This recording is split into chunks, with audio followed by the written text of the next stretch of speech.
Good morning friends. My name is doctor Ankur single और मैं जोड़ रोग विशेषज्ञ हूँ एट रामकृष्ण केयर हॉस्पिटल। आज on the world arthritis day मैं आपको बहुत कुछ जानकारी देना चाहता हूँ आर्थराइटिस के बारे में। आर्थराइटिस जो है एक बहुत ही कॉमनली प्रिवेलेंट डिसीज़ है जो हर घर में पाई जाती है and it is a ageing disease primarily. और अगर इंसिडेंस की बात करूँ तो 2022 तक लगभग 10 करोड़ से भी ज़्यादा पेशेंट्स अफेक्टेड हैं आर्थराइटिस से इन इंडिया।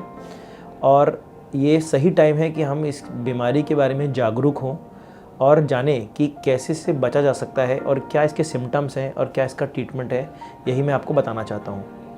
आर्थराइटिस जो होता है मूलतः दो प्रकार का होता है, एक ऑस्टियो आर्थराइटिस, एक rheumatoid arthritis. Osteo arthritis is ageing disease, उम्र के साथ होता है। रोमेटॉइड आर्थराइटिस कम उम्र में होता है, जिसको हम हिंदी में गठियावात भी कहते हैं।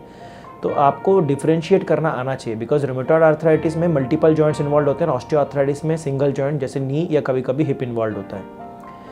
सबसे पहला सिम्टम जो आर्थराइटिस का होता है वो होता है जॉइंट पेन। और इससे भी पहले मैं आपको ये बताना चाहता हूँ कि ऑस्टियो आर्थराइटिस होता क्या है, बिकॉज मैक्सिमम पेशेंट जब मेरे पास आते हैं तो कोई बोलता है गैप बढ़ गया, कोई बोलता है ग्रीस कम हो गया, कोई बोलता है ऑयल कम हो गया।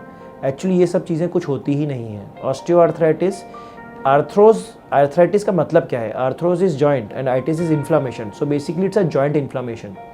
अब जॉइंट इन्फ्लामेशन होता क्यों है? तो ऑस्टियो आर्थराइटिस जो एक बीमारी है वो एजिंग की वजह से होती है, उसमें कार्टिलेज का डिजनरेशन होता है। सो आई वाज टेलिंग कि आर्थराइटिस होता क्या है। तो जो गलतफहमियां है लोगों में कि ऑयल कम हो गया, ग्रीस कम हो गया या गैप बढ़ गया, ये सरासर रॉन्ग इन्फॉर्मेशन है। I will show you what is arthritis. So ये आपका घुटने का जोड़ है, ये हिप जांग की हड्डी और ये पिंडली की, और उन दोनों के बीच में ही नी जॉइंट होता है। अगर आप देखें ध्यान से तो उसमें एक ब्लू कवरिंग है, इसको हम कार्टिलेज कहते हैं या नी कैप कहते हैं। शुरू में जब घुटना नॉर्मल होता है तो नी कैप चिकना होता है और इवन दो कैप के बीच में गद्दी भी होती है जो कुशन इफेक्ट जैसा देती है। ये भी अच्छी मोटी होती है। तो शुरू में जब ये अच्छी कंडीशन में होती है, स्मूथ होती है, तो घुटने में गैप होता है। आई रिपीट, गैप होता है, गैप कम नहीं होता, हमेशा गैप रहता है। अगर अप्रॉक्सीमेटली बात करूँ तो लगभग 1 सेंटीमीटर का। और जैसे जैसे व्यक्ति की उम्र बढ़ती है ये चिकना जो कैप है वो खुरदुरा हो जाता है, वियर रेट बढ़ जाता है वियर एंड टियर की वजह से, जिसकी वजह से जो पहले गैप था वो कम हो जाता है। आई रिपीट, वो कम हो जाता है। तो आर्थराइटिस मतलब नी का कार्टिलेज का घिसना या कैप का घिसना और गद्दी का चपटा हो जाना, जिसकी वजह से गैप कम हो जाए, उसी को आर्थराइटिस कहते हैं। ऑयल कम होने को आर्थराइटिस नहीं कहते। अगर मॉडल की बात करूं तो लगभग आर्थराइटिस में ऐसा हो जाता है, आपका कैप घिस जाता है, आपकी गद्दी पतली हो जाती है, तो गैप खत्म हो जाता है, और इसी बीमारी को आर्थराइटिस कहते हैं। जिसका सबसे पहला सिम्टम होता है पेन। तो दर्द क्यों होता है जानना बहुत ज़रूरी है। दर्द इसलिए होता है कि जब आपकी हड्डियाँ घिस जाती है तो इन हड्डियों के अंदर ऐसी नसें होती हैं जो आपको पेन का सेंसेशन देती हैं जब आप चलते हो। तो that is the reason why you have joint pen.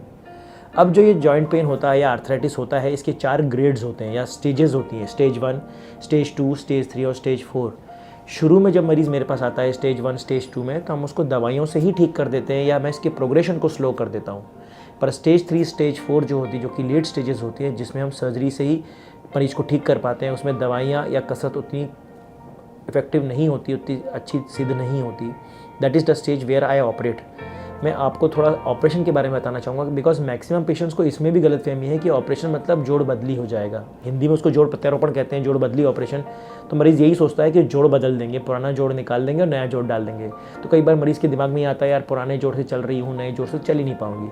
तो ये भी सरासर रॉन्ग इन्फॉर्मेशन है।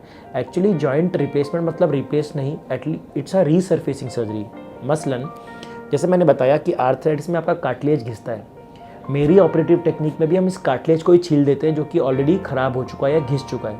और मेरी टेक्निक में हम सिर्फ 7 millimetre, yes only this much, बहुत ही कम छीलते हैं और उतने ही डायमीटर का एक कैप लगाते हैं, ऊपर भी और नीचे भी, और बीच में एक प्लास्टिक का इस्तेमाल करते हैं जो आपकी गद्दी का काम करता है। और आपके घुटने में हम उतना ही गैप कर देंगे जितना 15 से 20 साल पहले था। आपको जो पाँव टेढ़ा होता है वो सीधा हो जाता है, जो घुटना मुड़ा है वो ठीक हो जाता है। ऑपरेशन के तुरंत बाद घुटने के अंदर जो दर्द होता है मरीज़ का वो इमीडिएटली चला जाता है, क्योंकि ये भी लोगों में भ्रांति है कि ऑपरेशन के बाद पेन बहुत होता है। नहीं, इमीडिएटली आपका जॉइंट पेन चला जाता है। ये एक तरह की रीसर्फेसिंग सर्जरी या कैपिंग सर्जरी, जैसे दांतों में हम कैप लगाते हैं उसी तरीके से। जैसा मैंने बताया हम कैप लगा रहे हैं, आपकी हड्डी को कुछ भी नहीं कर रहे। तो जो नसें एक्सपोज थी जिसकी वजह से दर्द हो रहा था उसमें भी एक कैप लग जाती है, तो इमीडिएटली आपका पेन चला जाता है। ये जो मैं ऑपरेशन करता हूँ मेरा एक खास टेक्निक है जो मेरे द्वारा पेटेंटेड है, जिसका नाम है minimum cut technique. Minimum cut का अगर हिंदी रूपांतरण करूँ तो this is what is minimum cut technique, right. तो अगर उसका हिंदी रूपांतरण करूँ तो हर चीज़ मिनिमम है। मिनिमल इंसीजन में हम ऑपरेट करते हैं, ब्लड लॉस नहीं होता, सिर्फ 7 mm छीलते हैं and we make the patient walks on the same day, मतलब 3 घंटे के बाद मरीज़ चलता है। जो लोगों में धारणा है कि बहुत रेस्ट करना पड़ता है, नहीं, हम इमीडिएटली पेशेंट को चलाते हैं, सेकंड डे सीढ़ी चढ़ाते हैं। इस सर्जरी में कोई रेस्ट नहीं है, कोई परहेज नहीं है, लैट्रिन बाथरूम भी आप चल के ही जाते हैं और इमीडिएटली घर का काम करना भी चालू कर देते हैं। It's a revolutionary technique which has been developed by me over the period of time. तो जो आम जनता को घबराहट होती है, डर होता है कि नहीं हमको बहुत रेस्ट करना पड़ेगा, बहुत पेन होगा, बहुत तकलीफ होगी, बहुत फिजियोथेरेपी होगी, ये सब चीज़ें गलत हैं इस टेक्निक में। इसमें फास्ट रिकवरी होता है, पेशेंट बहुत जल्दी चलता है, इमीडिएट पेनलेस हो जाता है वो, और 2 से 3 दिन में उसकी छुट्टी भी हो जाती है। तो हॉस्पिटल में लंबा स्टे भी नहीं करना पड़ता और इस टेक्निक में ब्लड ट्रांसफ्यूजन की ज़रूरत भी नहीं पड़ती क्योंकि ब्लड लॉस बहुत मिनिमम होता है। अगर मरीज़ का हीमोग्लोबिन अच्छा हो तो 2 घुटने भी हम एक साथ ऑपरेट करते हैं, उसमें भी ब्लड ट्रांसफ्यूजन नहीं करते। तो ये हुआ आर्थराइटिस और उसका इलाज। आशा करता हूँ कि आपको एटलीस्ट आर्थराइटिस के बारे में जानकारी होगी। दूसरा एस्पेक्ट ये है कि हम इसका बचाव कैसे करें। मैं हमेशा मरीज़ को बोलता हूँ अगर आप अर्ली स्टेजेस में हैं और स्पेशली महिलाओं जिसमें ये ज़्यादा कॉमन होता है, हमेशा याद रखिए 40 और 50 के अबव की जो महिलाएं हैं, आसपास की महिलाएं, उनको अपने घुटनों का खास ख्याल रखना है बिकॉज उसमें मेनोपॉजल एज ग्रुप में आती हैं वो, तो हार्मोनल चेंजेस होते हैं, कैल्शियम थोड़ा कम होता है जिसकी वजह से जॉइंट पेन भी होता है। तो उस एज की महिलाओं को खास ध्यान रखना है कि सीढ़ी चढ़ना उतरना, ज़मीन पर बैठना, पालती मारना, ये जितना अवॉइड करेंगे उतना अच्छा है। अपना खान पान अच्छा रखें, अपना वेट कंट्रोल करें, बिकॉज ये भी एक मिथ है कि अगर किसी मरीज़ को जॉइंट पेन है या अर्ली आर्थराइटिस है तो चलने से घुटने घिसते हैं। नहीं, चलने से घुटने नहीं घिसते। Walking is a very good exercise if you have joint pain, if you have arthritis in the joints in the early stage. Even I recommend swimming and cycling as well. तो 3 एक्सरसाइज आप कर सकते हैं, walking, swimming, cycling, अगर आपको early arthritis है तो। क्या नहीं करना है? नीचे नहीं बैठना, पालती नहीं मारना, इंडियन टॉयलेट का इस्तेमाल नहीं करना, बहुत देर तक खड़े नहीं रहना। तो अगर आपको ये सब तकलीफ़ें हैं तो प्लीज़ ये सब चीज़ें अवॉइड कीजिए। शुरू में ही अगर आप इस बीमारी को कंट्रोल करेंगे तो ये लेट स्टेज तक नहीं जाएगा।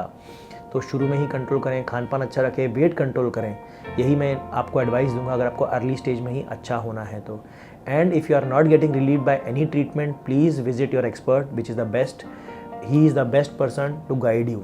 ओके, तो आशा करता हूँ आपको ये सब चीज़ों से थोड़ा सा जानकारी मिला होगा और मैं उम्मीद करता हूँ इस वर्ल्ड आर्थराइटिस डे पे कि आप एक प्लेज लेंगे कि to keep your joints, your health utmost, मतलब अपनी हेल्थ को ही सबसे ज़्यादा प्रायोरिटी दीजिए, बाकी चीज़ों को सेकेंडरी रखिए। अपने जॉइंट्स अच्छे रखिए, खान पान अच्छा रखिए, फिट रहिए एंड कंट्रोल योर वेट। अगर आप ये रखें, बिकॉज हेल्थ इज़ वेल्थ जैसा कहते हैं ना, तो जितना आप अपने आप शरीर का ध्यान रखेंगे उतने ही लॉन्ग टर्म आपको अच्छे रिजल्ट्स मिलेंगे, उतनी ही आप अच्छी लॉन्गिविटी रहेगी, उतनी अच्छी लाइफ, क्वालिटी ऑफ लाइफ आप जी सकते हैं। So I hope you will be benefited from this video on the occasion of World Arthritis Day. Thank you so much.